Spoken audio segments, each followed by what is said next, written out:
Relais Banks. Alors, je reviens après ce match. Fouf. Ouais. Fouf. Parce que franchement, mardi contre l'Atlético, les gars, il va falloir montrer. Alors, ouais, un autre visage, j'ai envie de dire. Mais il y a des choses qui sont bien. Il y a des choses qui sont moins bonnes. Il y a des joueurs qui m'ont déçu. Moi qui, avant ma vidéo du match, était content de voir Bernal et Cachado alignés. Alors, je ne vais pas sauter sur eux parce que c'est des petits jeunes. Bernal, l'année dernière, il a été blessé un an entièrement par rapport à sa blessure au ligament croisé. Je ne peux pas trop lui en vouloir. Mais bon, il y a des choses concrètement à dire. Donc, débrief d'après-match de ce match.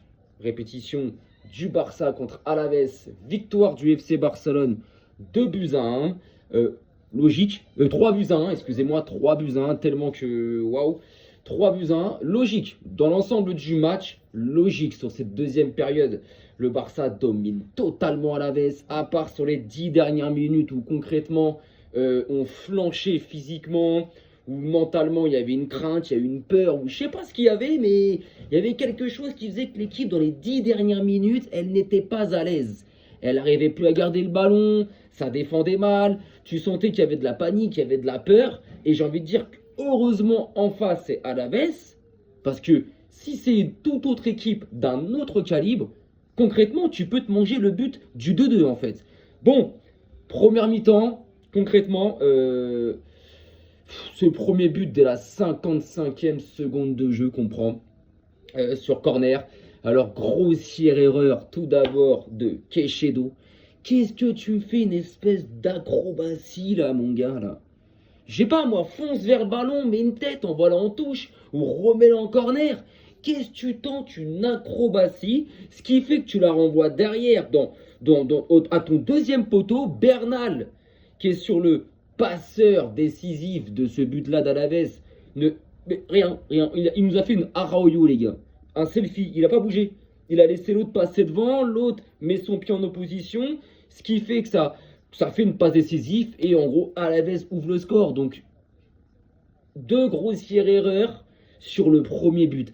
Cachado et Bernal. Moi qui étais content de leur titularisation, moi qui étais content de les voir jouer, concrètement, la première mi-temps, d'abord il est sorti à la mi-temps de Marc Bernal, elle est catastrophique, elle est affreuse. Mais comme celle de Cachado les mecs, hein, celle de Cachado elle est affreuse, elle est catastrophique. En deuxième il est un peu mieux, mais son match pour moi c'est du 6 en notes. Lewandowski exécrable, nul. Devant, il y avait Lamine, il y avait Rafinha, et toi, t'étais un point mort. On jouait à 10. Et l'entrée de Ferran Torres pour te remplacer, pas mieux, catastrophique aussi. Donc, on revient au score très vite. Dès la 9e minute de jeu, 8e, 9e minute de jeu, Lamine Yamal égalise sur une passe, déjà sur une action entre Baldé et Rafinha magnifique. Et du coup, Rafinha, donc passeur décisif pour sa première titularisation juste après pratiquement 2 mois après sa blessure. Il avait joué, comme on l'avait dit, contre Bilbao le dimanche dernier, à peine 10 minutes. Contre Chelsea, il a joué une bonne vingtaine de minutes, voire un quart d'heure. Et là, il a joué 60 minutes de jeu et le gars, double passeur décisif. C'est un monstre. Dans son pressing, c'est un monstre. Mais bon, la défense, Martin en première mi-temps, mieux en deuxième, mais pas plus que ça, mais mieux en deuxième. Mais Martin en première mi-temps, affreux. Des relances de balles, mais aucune relance de balles. Aucune, que des mises en danger. Tu te faisais bouffer sur chaque attaque, dans les airs. Pas là du tout, pas présent, pas costaud. Koubarsi, heureusement qu'il est là, franchement Koubarsi, match solide, match de patron à seulement 18 ans les gars, je sais pas si on se rend compte, hein. Lui depuis l'année dernière, moi il me choque. Ce petit jeune en défense centrale, il me choque. On dirait un défenseur central de 25-28 ans ou 27-30 ans avec une expérience du haut niveau de pratiquement 10 piges, alors que le mec ça fait 1 an qu'il est là et qu'il a que 18 ans. S'il n'est pas là, on coule en défense centrale, je parle. Parce que Martin, ta première mi-temps, comme Bernal, Cachado, et Lewandowski, elle est à mettre à la poubelle. À la poubelle. Ah non, ça m'a saoulé. Concrètement, ça m'a saoulé. Tu peux pas faire des relances aléatoires comme ça, mon gars. Tu peux pas. Lève ta tête. Ça, tu l'apprends quand même quand t'es en U10. Combien de fois on te le dit en U10? Levez vos têtes. Lecture du jeu. Lève ta tête, regarde. S'il n'y a vraiment pas de solution, mais vraiment pas. Ok, tu balances, mais toi, tu faisais que ça. Tu faisais que ça. Eric Garcia, j'ai rien à redire. J'ai rien à redire. Il s'est fait prendre peut-être une seule fois. Mais sinon, franchement, Eric Garcia, très bon. Au milieu de terrain, voilà, dans cette première mi-temps, Bernal, Cachado, mais affreux. Affreux dans le pressing, à contre-temps. Des passes imprécises. T'es imprécise. Tu sentais que le ballon leur brûlait les pieds. Bernal, j'ai envie de dire, bon, Bernal, je peux pas lui jeter la pierre sur lui. Le mec, il était absent 1 an. Il a pas joué un match. C'est un petit jeune, donc tu peux pas lui mettre de pression, se jeter sur lui. Mais ta première mi-temps, mon gars, plus jamais. Plus jamais. Moi qui étais content de te voir aligné au milieu de terrain, bah franchement, voilà quoi. C'était pas beau. C'était catastrophique. Olmo. On va dire que t'as pas doublé. Ce soir, tu nous mets 2 buts. On va dire que tu fais pas un match dégueulasse. Au milieu de terrain, tu as été le patron. Quand je dis le patron, tu as été le patron parce que les 2 petits jeunes à côté, Bernal et Quechado, ils ont fait un match affreux. Et tu as été le patron jusqu'à ce que Pedri rentre. Voilà, c'est tout. Parce qu'une fois que Pedri il est rentré, les mecs en seconde période, mais sérieux, mais sérieux, c'est moi ce joueur-là, c'est qui ce magicien? C'est la rengaine d'Inesta, les mecs. C'est la rengaine d'Inesta Prime. Il est rentré, mais waouh, waouh, waouh, exceptionnel, exceptionnel. Ça faisait 1 mois qu'il était blessé, il devait revenir mi-décembre. Il revient au meilleur des moments, les gars. Parce qu'oubliez pas que mardi, on va affronter l'Atlético de Madrid, que le 9 décembre, en Ligue des Champions, on reçoit Francfort. Il revient dans une période très importante, je trouve, avec Rafinha et tout ça. Et Pedri fait une entrée, mais exceptionnelle. Donc, Olmo, concrètement, au milieu de terrain par rapport à Cachado et à Bernal, t'es le meilleur joueur, ok. Mais tu dois faire plus. T'as des pertes de balles, mon gars, qui nous mettent en danger et ce n'est pas normal. En première mi-temps ou en deuxième mi-temps, surtout en première, t'as perdu 2 ballons, je crois. Et dans notre moitié de terrain à nous, en fait. Pas dans la moitié de terrain d'Alaves. Non, dans notre moitié de terrain à nous, mon gars. Et derrière, en fait, tu peux te faire piquer.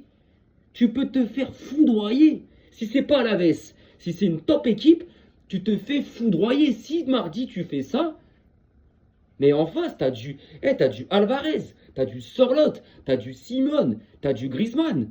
Ça peut te piquer, te faire mal, mon gars, avec tes pertes de balles comme ça. Mais bon, en cas de ça, tu fais quand même un match correct. Je ne veux pas dire que tu as été dégueulasse. C'est vrai que tu as eu des pertes de ballon que tu n'as pas à voir. Mais sinon, voilà, tu sors avec un doublé. Tu fais des belles ressorties de balles. Tu as fait des belles orientations du jeu qu'il fallait à des bons moments. Donc voilà, tu as tenu ton milieu de terrain. Devant, Lewandowski. Lewandowski, franchement, en gros... fin de l'année là, pas fin de l'année 2025 parce que ça arrive dans 1 mois, mais gros, fin 2026 quoi, fin 2026, fin de saison, ça veut dire mai, début juin, adieu, au revoir. Merci pour tout ce que tu auras fait au club, Lewandowski, bien sûr, mais au revoir, c'est fini, concrètement c'est fini, t'as plus les jambes, aujourd'hui t'as été nonchalant, t'as fait aucun pressing, t'as pas couru, t'as fait aucun appel, toutes les balles que tu avais, tu ralentissais toute l'équipe. Tu perdais toutes tes balles. Tu regardais pas dans ton dos savoir si ça arrivait. Tu lâchais pas le ballon comme il fallait. Nul. Tu m'as saoulé. Concrètement, t'as rien fait du tout. Devant, il y a juste eu Lamine et Rafinha. Concrètement, il y a juste eu eux deux.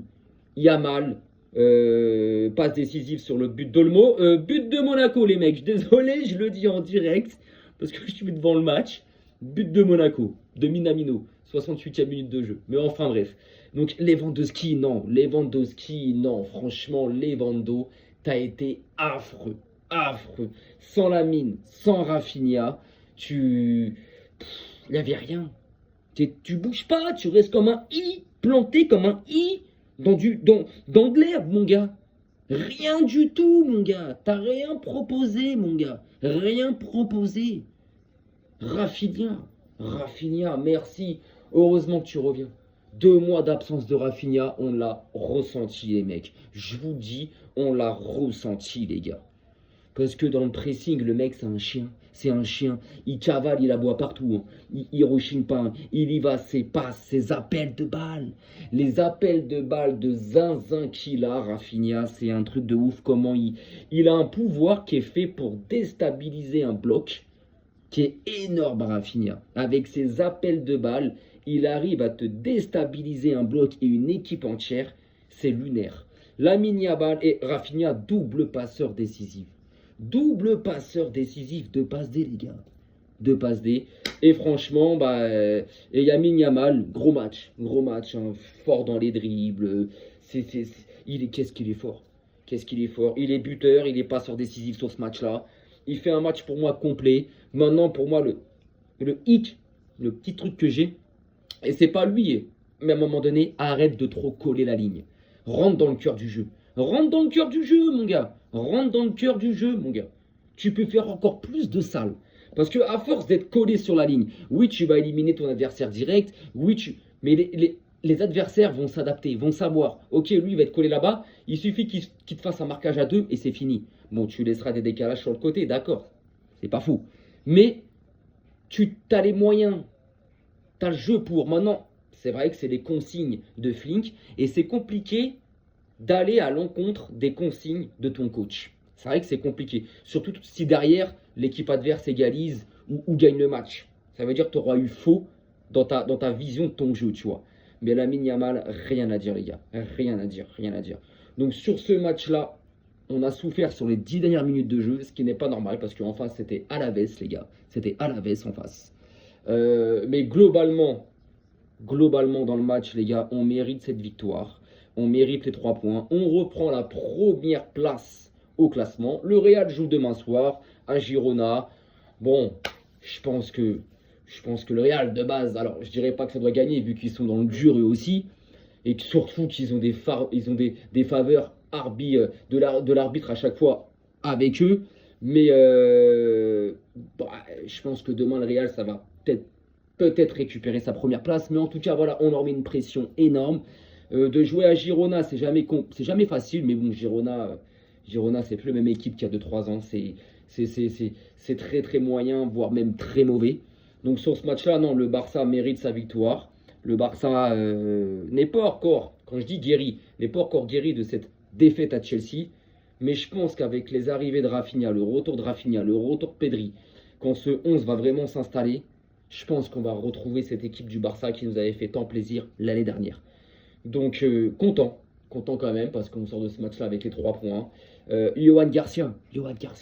Eh les gars, avant le deuxième but là, avant notre 2-1 là, qu'on met de Dani Olmo là, 3-4 minutes avant, est-ce que vous avez vu l'occasion que Alaves a? Et est-ce que vous avez vu la parade de Yohan Garcia? Voilà pourquoi il faut un grand gardien dans un grand club. Voilà comment tu gagnes des grandes compétitions. En ayant un grand gardien, une belle défense et un grand numéro 9.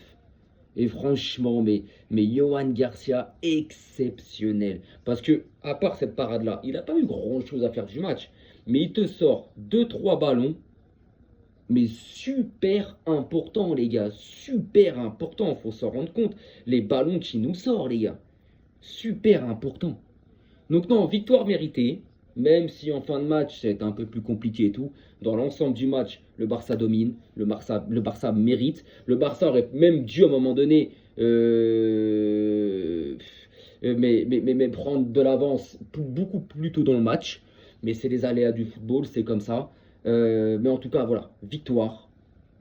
3 points. Plus 2 sur le Real. Et puis, première place récupérée. Maintenant, place à mardi face à l'Atlético de Madrid. Au Camp Nou toujours. Et là, ça va être un vrai test, les gars. Parce que là, en face, c'est l'Atlético qui, en ce moment, et depuis quelques matchs, sont très, très bien revenus, les gars. Mais vraiment très bien revenus, les gars. Donc ça va être un total test. Parce que pour l'instant, nos gros matchs par rapport à l'année dernière, on les perd. Hein, Paris, Chelsea, Real. Même s'il y a certains matchs, je prends le Real, hein, où on ne mérite pas forcément de perdre et l'arbitre joue un rôle. Paris, je pense que si on joue comme on jouait dans le premier quart d'heure, on pouvait gagner les matchs. Mais c'est pas grave les gars. C'est une saison, elle est faite comme ça. De toute façon, une saison, elle est comme ça les gars. Il y a des matchs que tu vas gagner, des matchs que tu vas perdre. Tu vas traverser des séries de 4, 5, 6 matchs où tu vas être très bon et tu vas avoir des petits flops de 2, 3 matchs. C'est comme ça. Maintenant, victoire, 3 buts à 1, première place. Et donc voilà, très content, très content. Je pense que j'ai fait un débrief assez poussé sur certains joueurs. Donc sur ce, je vous souhaite une très belle fin de samedi les gars. Et puis bah on se retrouvera, je pense que je ferai d'autres vidéos avant mardi quand même. Je pense que je ferai une vidéo, mais là plus demain, pas ce soir. Plus demain sur ce match entre Monaco et Paris qui est en train de se jouer. Où Monaco est en train de mener au score 1 but à 0 et nous jouons la 75e minute de jeu. Et vu que je l'avais mis sur la tablette ce match-là, je peux vous dire que concrètement la victoire n'est pas volée. Hein, parce que Monaco en première mi-temps domine. En deuxième mi-temps, c'est équilibré, mais Monaco a plus de situations. Donc concrètement, la victoire de Monaco pour l'instant est méritée les mecs. Donc voilà les gars. Donc sur ce, une belle fin de samedi, une bonne soirée. Et on se retrouve dès demain. Arrivederci les gars.